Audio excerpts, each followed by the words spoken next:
they say it's better to be a warrior in a garden than a gardener in a war. Yeah. And I wanted to say, well, let's back up. So, welcome to the Grand Hill Chronicles podcast. I'm Don Bishop. I write as T.S. Pedramon. I'm here with J. Clifton Slater. In your email, you said I could call you Jim. Yeah, Jim's easier than the whole J. Clifton thing. That's what I write as. I wanted to keep my name when I wrote, so I wanted it there, like a close enough to my name, but far enough away to be a pen name, if you will. So J. Clifton Slater, and I write military historical adventure, I call it. It's historical fiction. I call it adventure because it sets it apart from your typical historical fiction. Yeah, and if you see my eyes going back and forth, I'm looking at the email you sent me here. I'm going to scoot it to my other monitor. Come on. Okay. Yeah. So I guess I am being shifty-eyed literally, but I'm not character-wise. Well, you look like you're in a command center, and that's always a good thing, right? Because you're the commander of the ship, and the commander is always busy, so that's fine. Yeah, I mean, I certainly am always busy. 1 second. So am I forwards? The image is not flipped? Yeah, no, your image is fine. Net Wars Tournament. I can read that just fine. Okay. It's not important that you read my shirt in this case. I'm sensitive of being flipped or not, because it's showing me a flipped image on my screen. No, not on mine. You're fine. Okay. Well, I'm sure if anybody is listening to the audio podcast, they're terribly interested in the image and whether it's flipped. Yeah. Wow. So where do we start? You mentioned that you write military historical fiction. Exactly. And I think the extent of your knowledge is revealed just a tiny bit in all these points that you sent me. You sent me 30 points. Yeah. 30 points. Yeah, really informative. And one is, there's your pen name and there's your name. But it gets into like the Clay Warrior stories, mentioning your series of books, and then you mention the differences. Well, you just touch on the difference between the Legion and the help me out here. Which number are you looking at? I don't see it with my eyes right now. I'm remembering, because the Legion was part-time.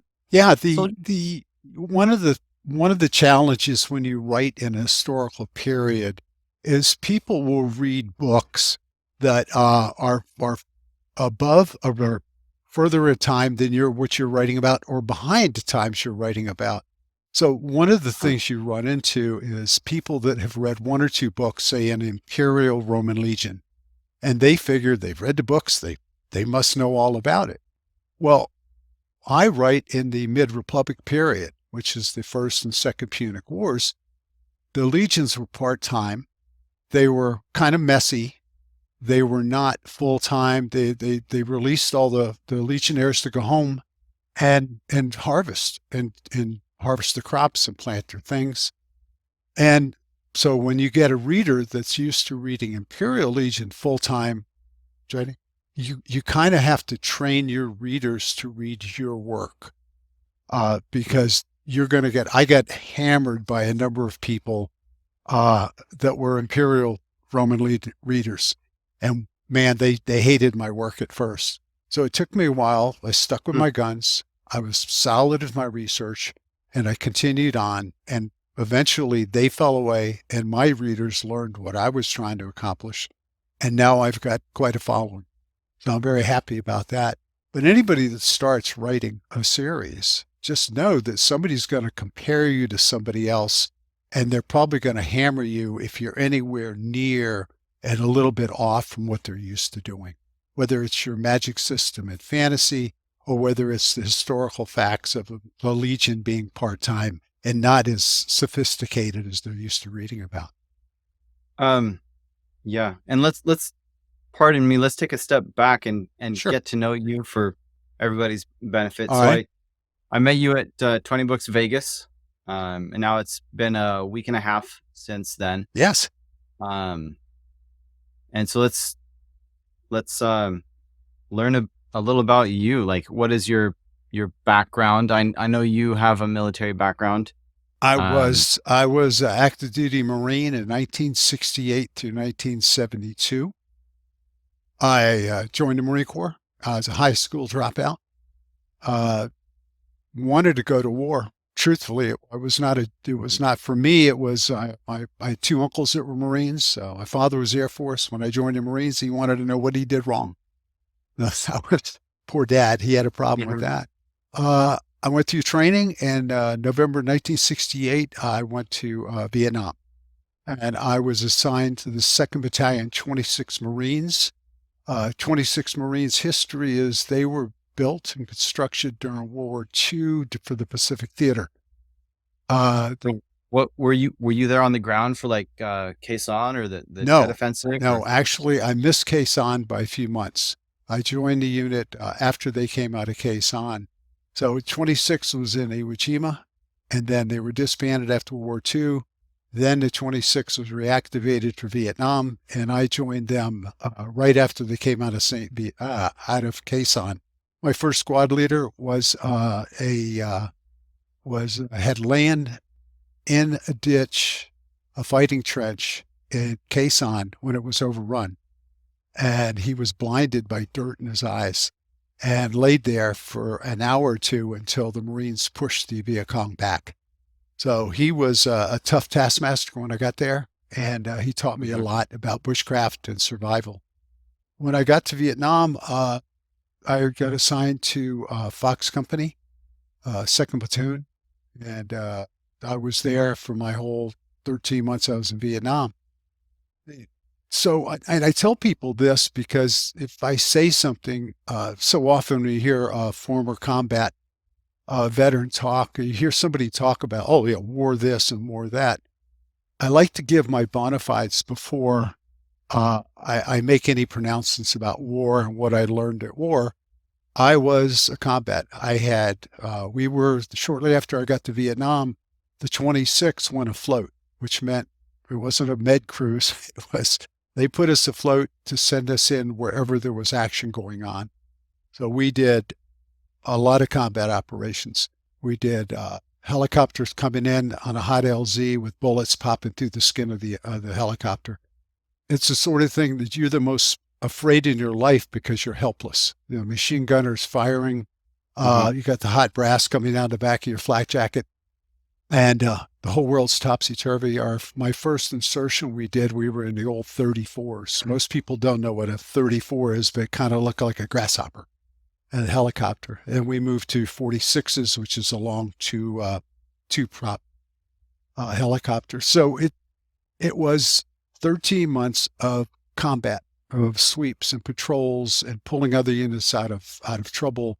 So when I talk about combat, and that's why reason I brought this up, I'm talking from firsthand experience, not from academia. The first thing you learn in combat is this: people say a lot of things, they don't always follow through. And you put somebody in the stressful situation of a firefight, you really find out if somebody can perform like they say they're going to Uh-huh. perform, or whether they're going to drop down and hide.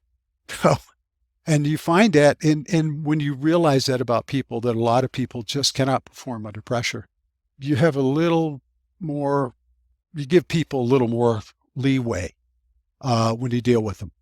Yeah, they're a little more softer. Like, understand that a lot of people you talk to just are not going to do anything. They're going to talk a lot. They're not going to do it. Well, when you write characters, all characters are not monotone. A character may say in my books that they're going to do something. Yeah, I'm this and I'm that, and I'm going to do it. But in reality, when it comes down to the nitty gritty, a lot of people don't. I'm sorry, my phone I thought I had turned that down. That's fine. I don't hear it. That was Um, embarrassing. There you no, go. I Now don't it's hear it at off. all. Now it's The off. platform Excuse me? the platform employs the platform we're using to record this Yeah. uh, has some AI or whatever. So I didn't hear any noise from your phone at all. Okay, good. Good. It I canceled. only heard your voice. Good. Well, that bothered me. I'm sorry. Yeah. So when I write characters, my characters are not always, I'm going to do this. Superhero is going to do exactly what he says he's going to do, because people change in different situations. That was one of the first things Hmm. that you learn about people in combat, that some people just aren't trustworthy. I do have a Purple Heart. I got blown up. I had a concussion and a lot of shrapnel in my body. But knock on wood, I don't have any fallback from it. Uh, let me say this for a minute, as an example of where I was in Vietnam. I register for the Agent Orange Registry, and I Hmm. advise any Vietnam era or Afghan or Iraq veterans to get registered for the burn pit with the VA, because there are presumptive illnesses that can come from that and affect you later in life, and you do want to be registered and have the VA aware of that. I I went down to register for the Ancient Orange, the herbicidal listing. Although I don't have any problems right now, you never know in the future. The Yeah. gentleman that did the intake held up a map of Vietnam, and he said, "Now, where were you in Vietnam?" And he said, and I said, "Well, let's see, we're at the DMZ, and we were in the Highlands, and we were around Da Nang. We were down between Da Nang and the Mekong Delta, and then in the Mekong Delta." And he looks at me and he says, "Do you need to see a psychiatrist?" And I figured out real quick he was never a Marine. He didn't quite understand. Mm. So, so I was in combat in different environments in different places for those 13 months. It was very intense. Uh, and when I got back, I said, you know what? The rest of my life is cream cheese. I love it. So the other thing you learn in combat is how delicate human life is. Uh, I compare it to having a candle. We all have a candle inside of it, and it's not a big candle. It really is like a birthday candle, a little thin with the high flame. Little. Some people can be blowing to smithereens, can be just messed up, and still hold on to life. Other people scratch, shake them up a little bit, and the candle blows out. So it's very interesting to me in my books. Somebody can get mangled pretty bad, they're going to survive, or they could just barely get and Yeah. die.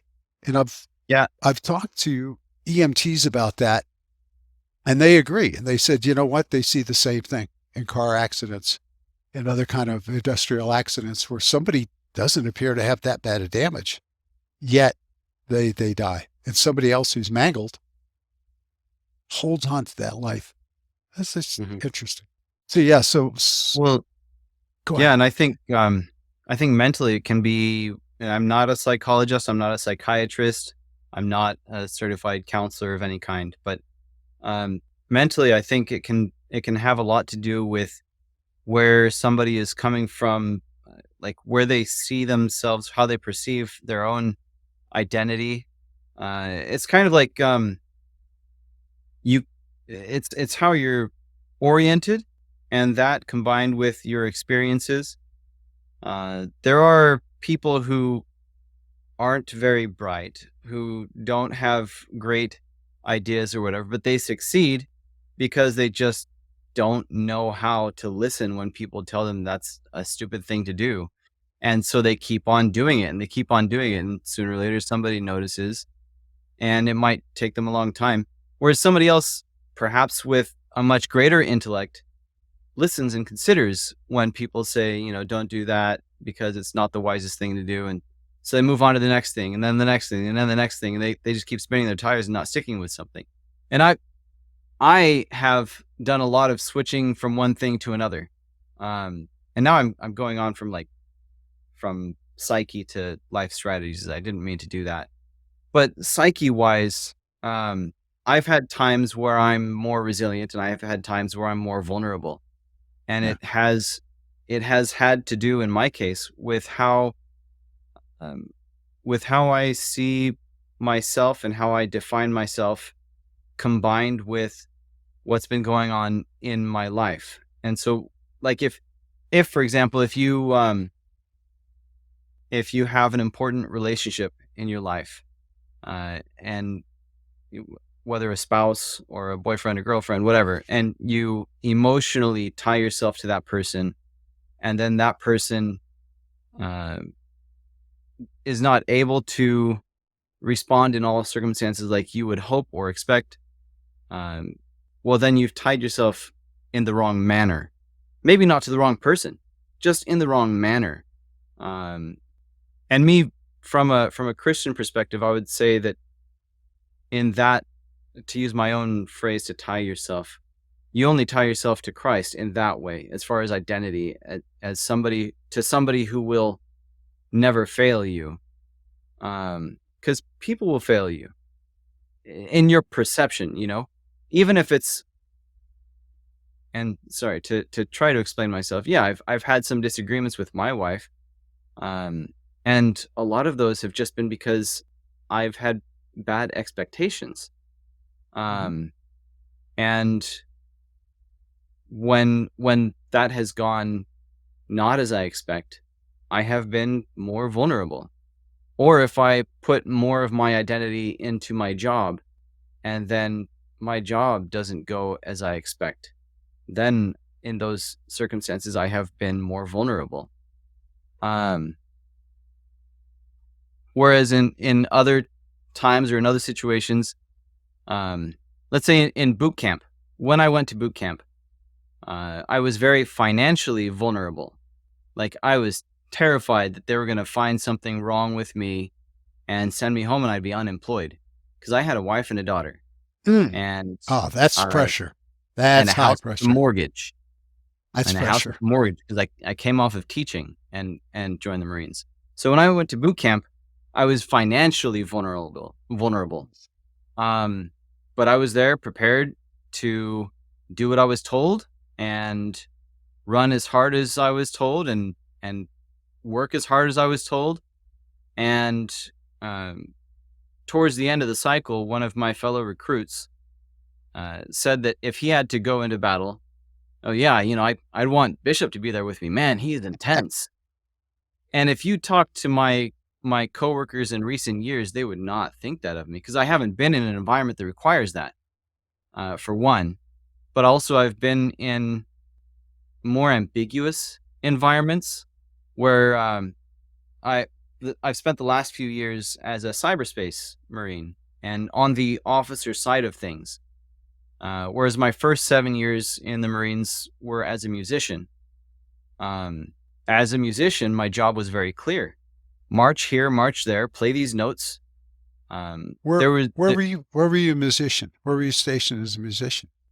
MCRD San Diego and Miramar. Oh, okay. Because I after I got back from Vietnam, I was at Eighth and I. was guard section at Eighth Okay. and I. So, and obviously they have bands and musicians there, a lot. Yeah. Yeah. So, like, as a musician and as an enlisted Marine, my job was very clear: do this, do that, play these notes, um, show up in this uniform, make it look good, whatever. Now on the officer side, it's like, go to this meeting and let's talk about what we're going to do in this circumstance. Maybe we have these funds to spend. How should they be spent? And in my mind, I'm like, well, how do we want to spend them? And I don't know all of the considerations, all the variables involved. I don't know the variables involved with that party over there and that party over there that want to pull the budget different directions. Um, and like, what we're going to do with, are we going to send Marines to this cyber exercise? Like, all these ambiguities, um, not, not being obvious to me in needing the same kind of decisiveness. Like, what's the most obvious? And so what infantry mindset I had tried to pick up from boot camp and Marine combat training, and from later on, officer candidate school and the basic school, just didn't quite apply the same way. And I had been through a lot of other experiences um, in my personal life, that made me more, I guess you could say, vulnerable, and made resilience a challenge for me. And so I would even say, like you say that you have some people where it might not be obvious that a lot happened to them, but it's internal. Whereas other people, they'll just bounce right back up. Um, it could be even the same person at different times in their lives, Always. Yeah, absolutely. depending how they, yeah. Everybody assumes a role. If you take a group of 5 people, you're going to have a clown, you're going to have a leader, you're going to have a bully, you're going to have the free for all person. People assume roles in groups. Well, in our heads, we assume roles in any situation we're in. I kind of went the opposite of you after I got out of the Marine Corps. Uh, I said I was a high school dropout. I went back to college. I was a class of '87, University of Maryland. And I got into radio sales because I could not see me sitting at a desk. I was not good at sitting still. Hmm. So I worked my way up to become a manager. So I became a manager and then a general. I mean, a general sales manager of a three station radio group. So I had like 15 salespeople running around. Plus I was dealing with corporate. Plus I was dealing with. So yeah, the difference between being a grunt in the trenches, even a squad leader. I mean, as a lance corporal, that's the funny part for me is, the Marine Corps pushes down responsibility. Hmm. And as a 19-year-old lance corporal, I was in charge of 8 other Marines in a combat situation. I was virtually the squad leader because we couldn't keep senior. If we get somebody promoted to a sergeant, they immediately got sent out as the company sergeant, and we almost never saw them again unless we did big operations, big sweeps and things. Then they would suddenly appear like magic. Our officers would be in the field for a big operation, then they would disappear because a battalion landing team is so logistics heavy, moving things on and off ship, moving troops on and off ship, moving supplies, Hmm. and they need the officers to sign paperwork because Yeah. nobody else could sign the paperwork. So it was, and I tell people that in combat, you don't always see your officers. You don't. You see your corporals, and you end up with a lance corporal as a squad leader. And it's not unusual, especially in an outfit, to see in heavy combat because you lose people, a lot of people, through different things, through logistics or through promotions or through booby traps, snipers. It's a pretty intense environment. But from all that, and if you start writing, you start taking those pieces of what a human being is and the worst situations, and then you start writing that. It's very, very, very therapeutic. And I find that the older I get, I talk to people that have been in combat, and some of them have PTSD that pops up years later. And I don't have that. I might if I didn't write action adventure. Uh, Hmm. I'm a gamer. I love video games. That's my favorite thing to do. I like Fallout. I like the Elder Scrolls series. I just Hmm. love deep, involved games where I can build my character and move forward. And just, I like it so much that I gave away my Xbox because if I was playing games, I wouldn't be writing. Hmm. But when I write, I'm a very immersive writer. I sink into the scenes. I look around. I'm physically in my mind. I'm walking around my characters. I'm watching how they're interacting. I'm listening to the dialogue, and I'm only reporting what I think the reader needs to know. I don't try to over-report. Some people who write historical fiction want to get tied up in, oh, the color this and the color that. Colors are important because colors are mental cues for your readers. So you don't want to over describe it. For instance, during the Mediterranean period in 250 BC, carrots were purple color, not orange, like we think of Mhm. them now. Uh-huh. So when you describe a purple carrot, it's something that sticks in the reader's mind because they go, well, no, carrot's yellow. No, they were purple back then. So Yeah. you try to using, one of my challenges I had with color was I had peach colored armor for a unit, a side unit. Oh, So I had peach colored armor, but yeah, and you mentioned peach, in your notes they yeah, yeah. didn't have peach there because that's an Asian fruit. Peach is an Asian fruit. There is no peach. So you could not say that's peach colored armor. So what do you do? Well, I looked at a color palette, and I found that salmon, light salmon, was very close to peach. They did have salmon there. So I said the armor was light salmon. So it's the sort of thing, your descriptions in your books, which you do to build the world, is not long involved at least to me, long involved patches. Stephen King is great for that. He writes these long involved scenes with describing everything in a room. I just I just prevent my characters from walking into an empty room, but I Mm. let the reader's imagination carry most of it. Because to me, the important part is the movement of the characters and the dialogue. That's what's relaying the story. The background's not really relaying the story. So that's one thing. You get other things if you're dealing with historical fiction, uh, and I suggest a fantasy writer or any writer take a look at some of the Livy and Liebus.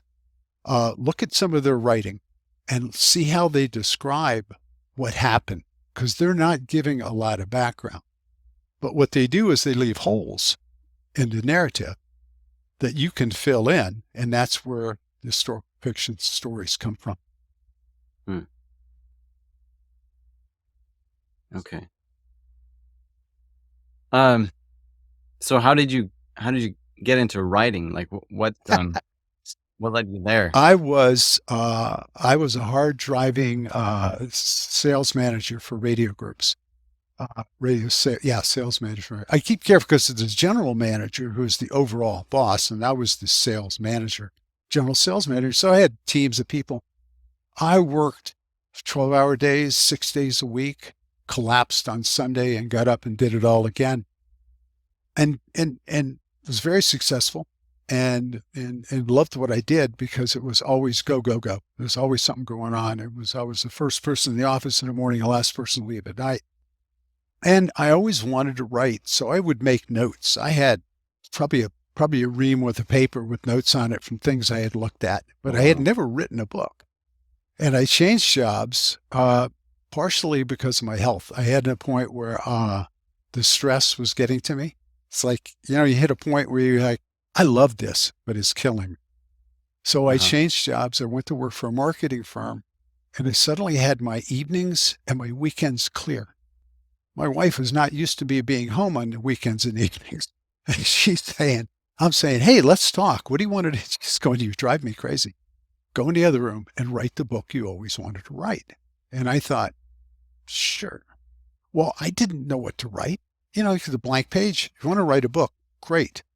But you Uh-huh. don't know anything about genre. You don't know anything about what you want to write. You really don't. So I And went, a blank page can be scary it's very because scary. So, it represents yeah, too many possibilities and too many expectations. so much. Yeah.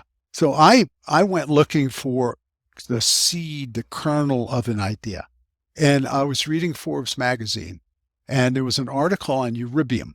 Euribium is it's refined from the ore Jeda, which is very common in the Norwegian countries.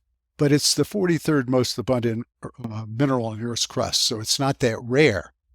But Hmm. what it is, Euribium is used to coat a fiber optic cable.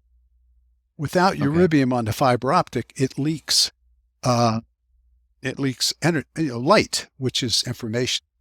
Well, if they coat it with Euribium, you can go further between boosters, and it makes. I said, okay, suppose Euribium was rare on the other side, way on the other side of the whole galaxy. So we go there, we'll do a mining operation. We started with concept of the mining operation, it built and built, and I ended up writing 3 books about the Galactic Council Navy's oldest ensign.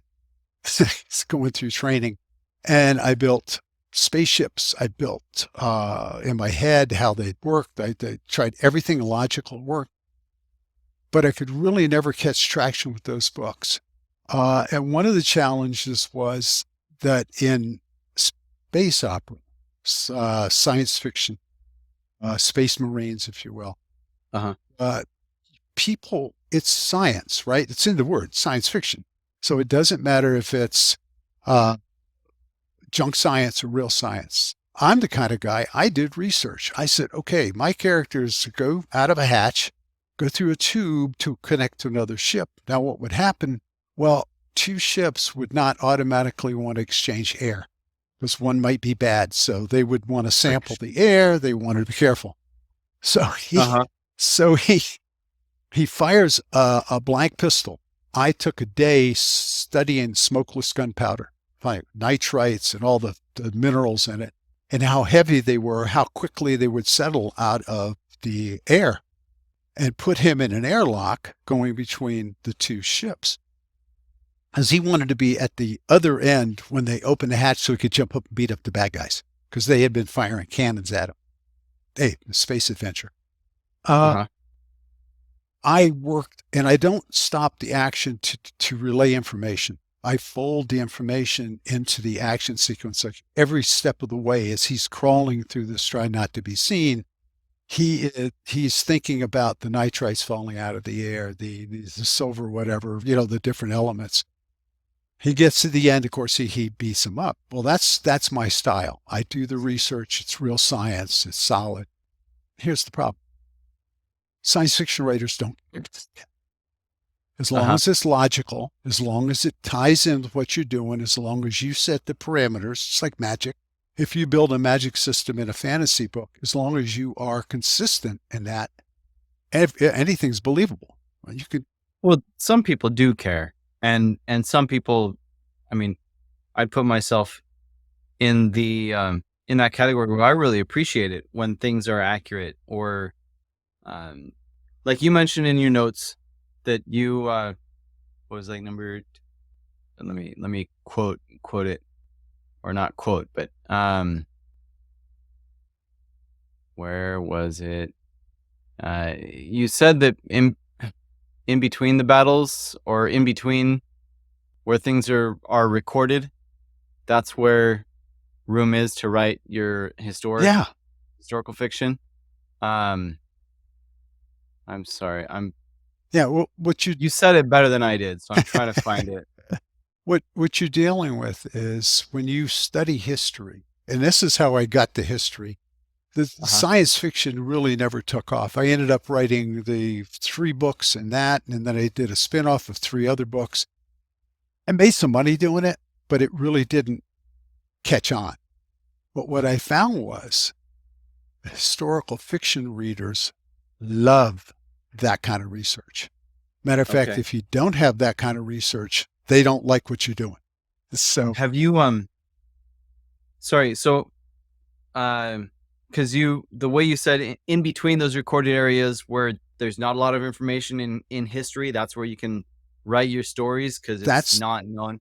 I was going to say with science fiction, somebody like me, I really appreciate when you recognize what is known and you fill in the gaps that are actually not known. Whereas most of science fiction, if you come there with a lot of scientific knowledge, it's so easy to point out, like, no, that doesn't work. We know that.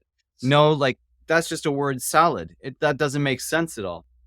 Um, but one series that was pretty good about have you read, or I listened to the 3-body problem. It's no. um science fiction, and it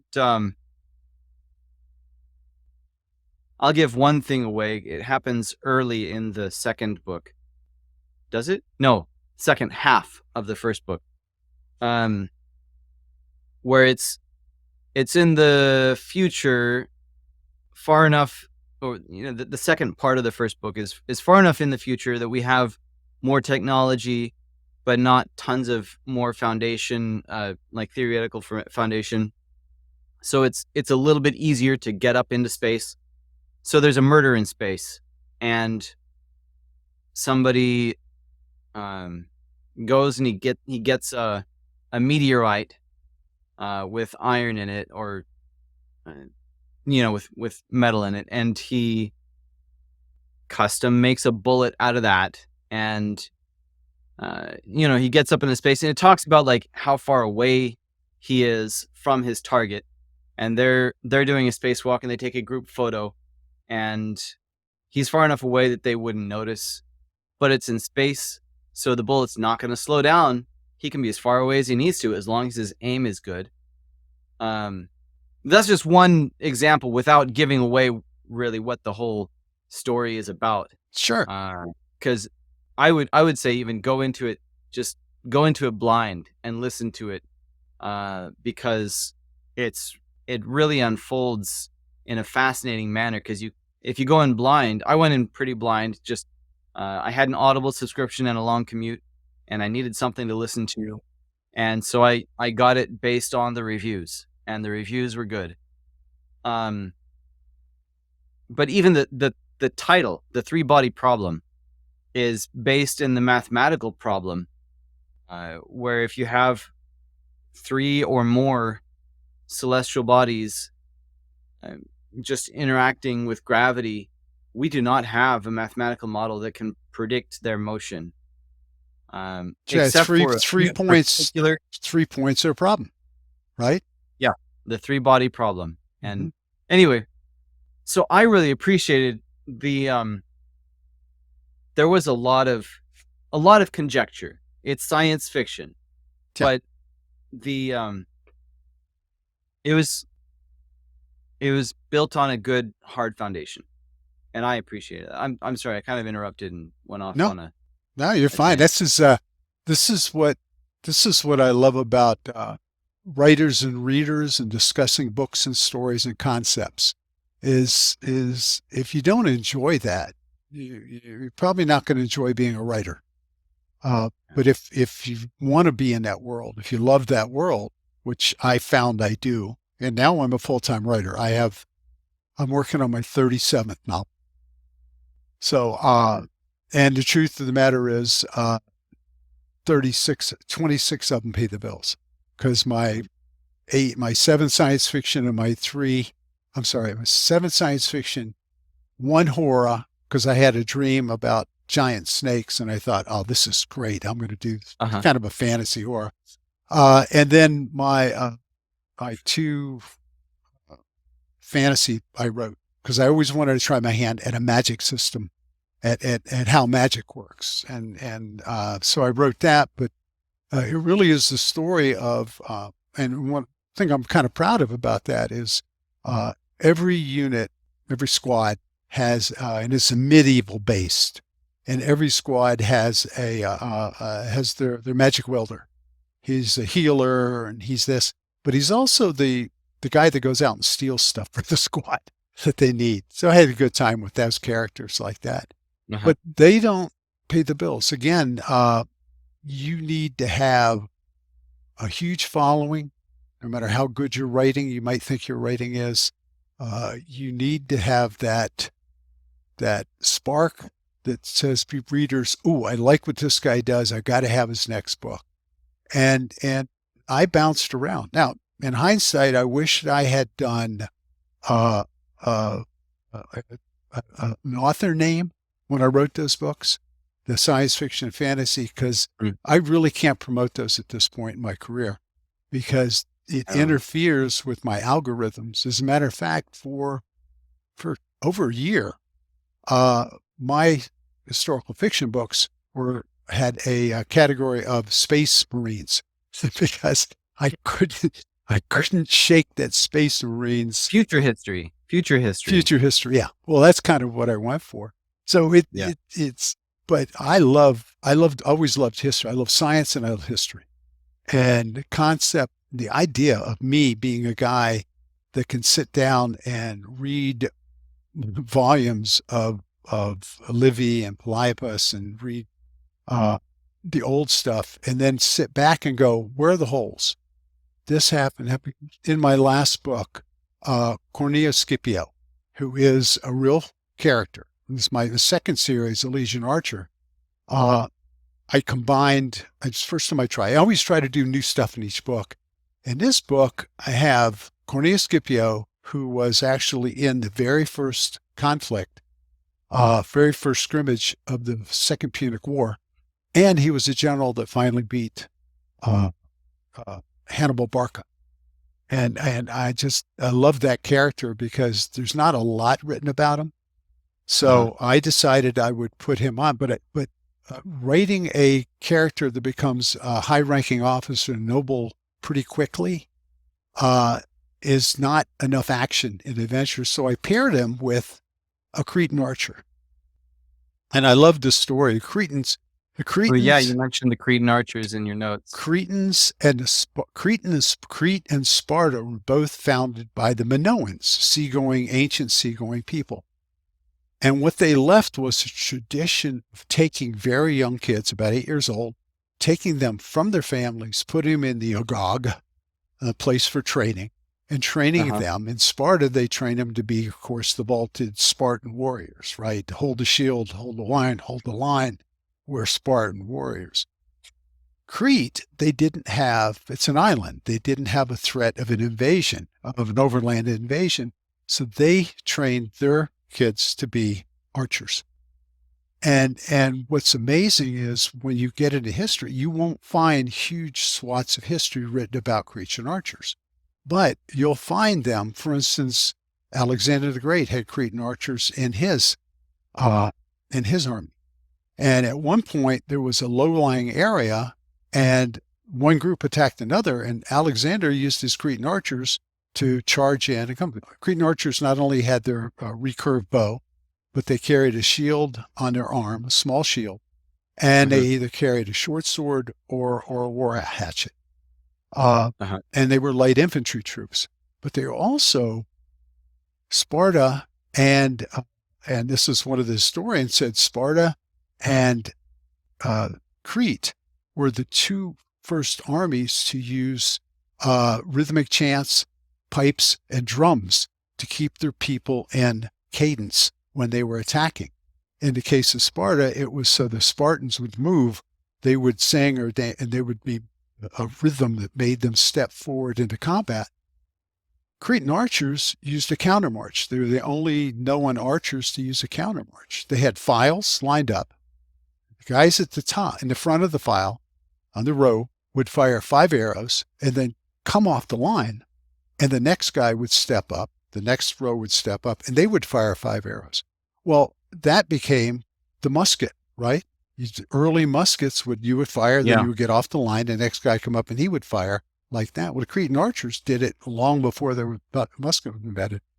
So it's things like that you learn. And when you say Cretan archer to most people, they go, what's a Cretan archer? Do you know where that term came from, the countermarch? No. Because to me, no, I don't. Oh, okay.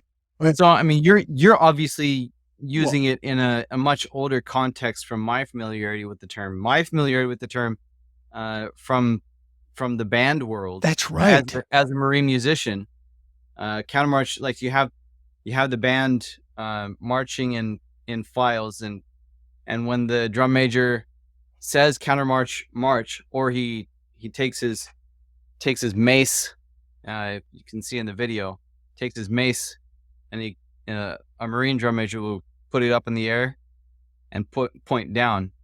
Sorry, let me do it towards the camera. Put it up in the air, then put the point back down. Yeah, I messed it up again, but whatever. Just the band. I could see it. Band will turn.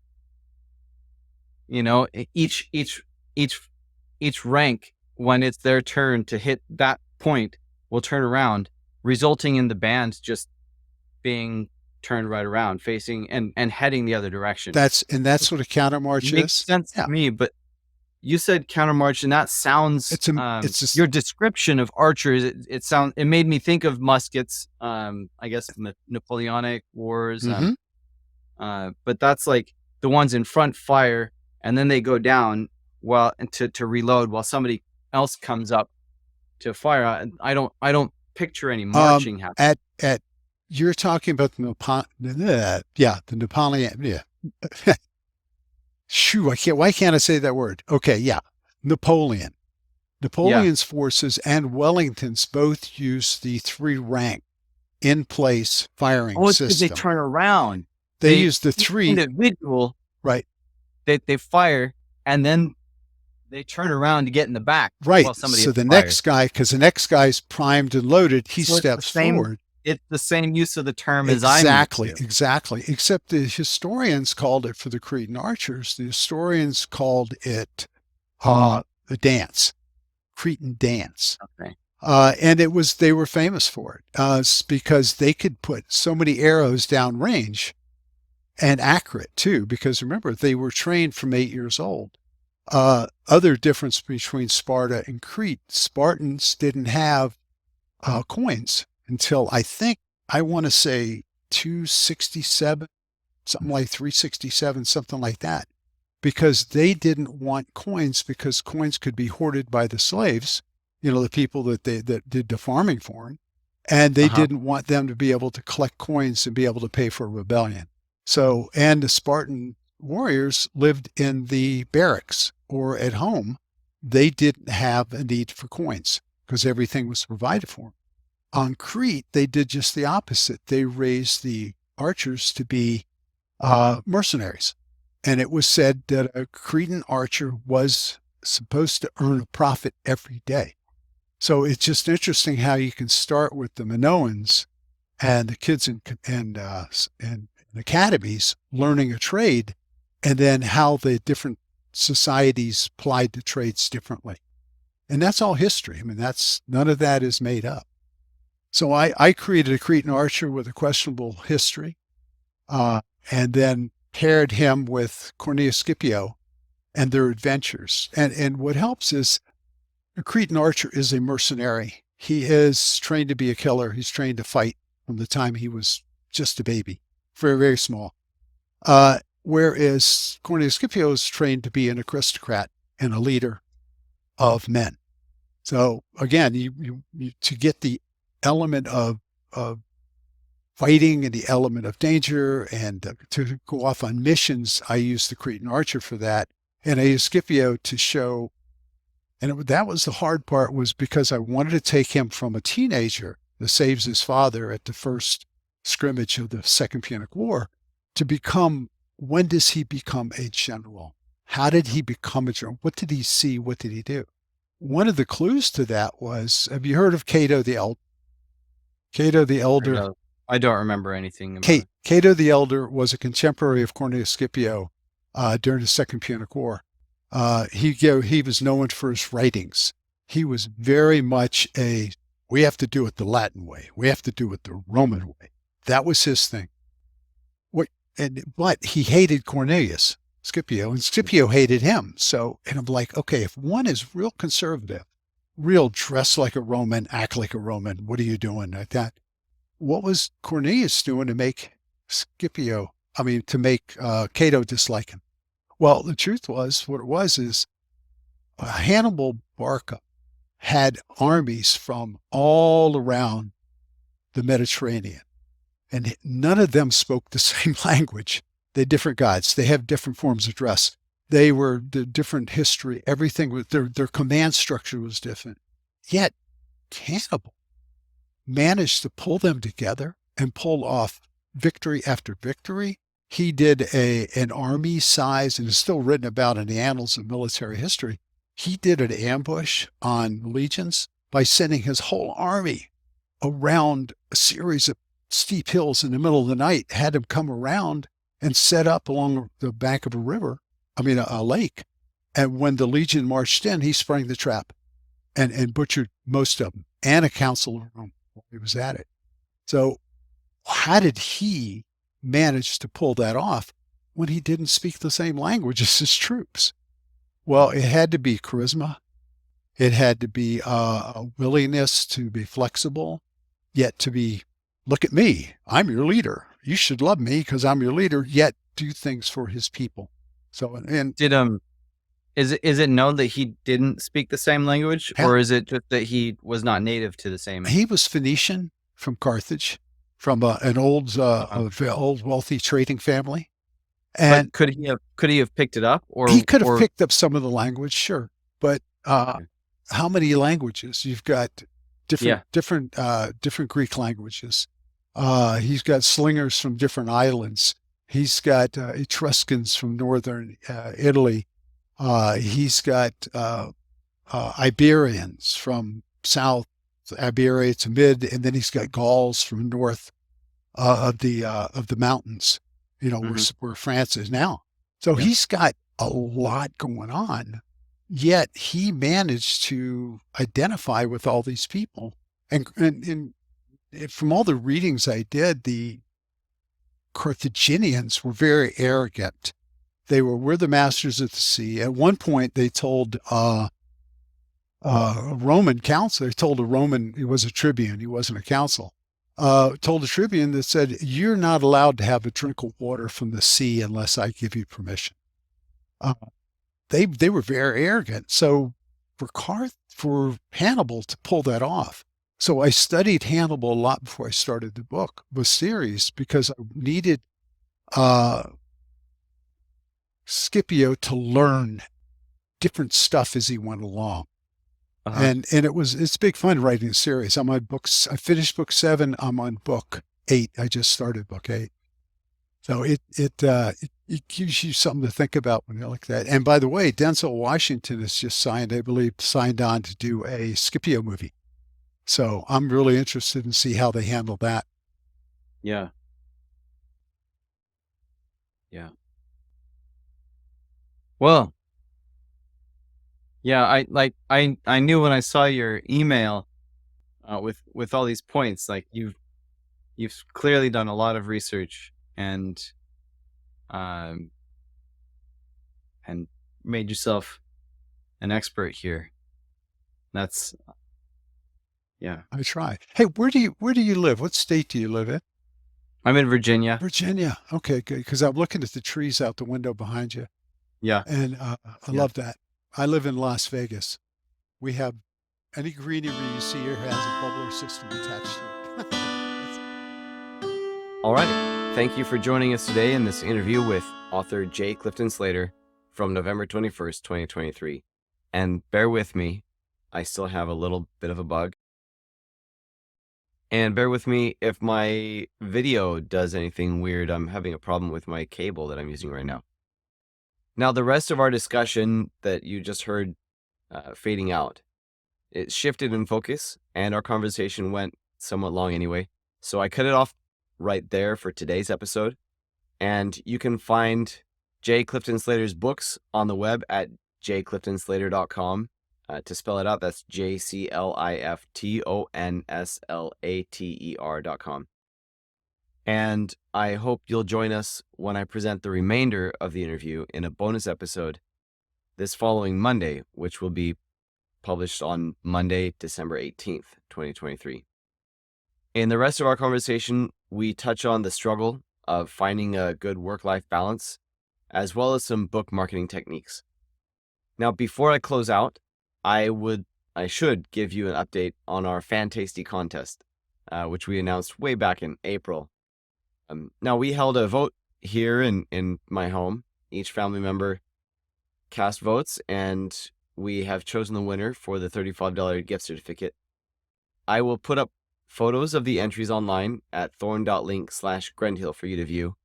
And I haven't contacted the winner yet as of recording this right now. So I'll get permission before we identify who the winner is, and where they're choosing for their gift certificate to come from, what retailer or restaurant. But you'll be able to view those entries and see what you might be up against if we hold this contest again in the future. Now, I do need to hurry up and get this episode edited and published because I have a lot of other things to do, so I'll sign off now. Remember, there will be a bonus episode on Monday, December 18th, and then we'll see you again next Thursday to pick up our usual schedule each week. Now, make sure you follow or subscribe to the podcast or the newsletter so you can get updates as I work to publish my upcoming book, Nightshade Unicorn Forerunner. And that's it. Signing off. We'll see you next time on the Grand Hill Chronicles podcast.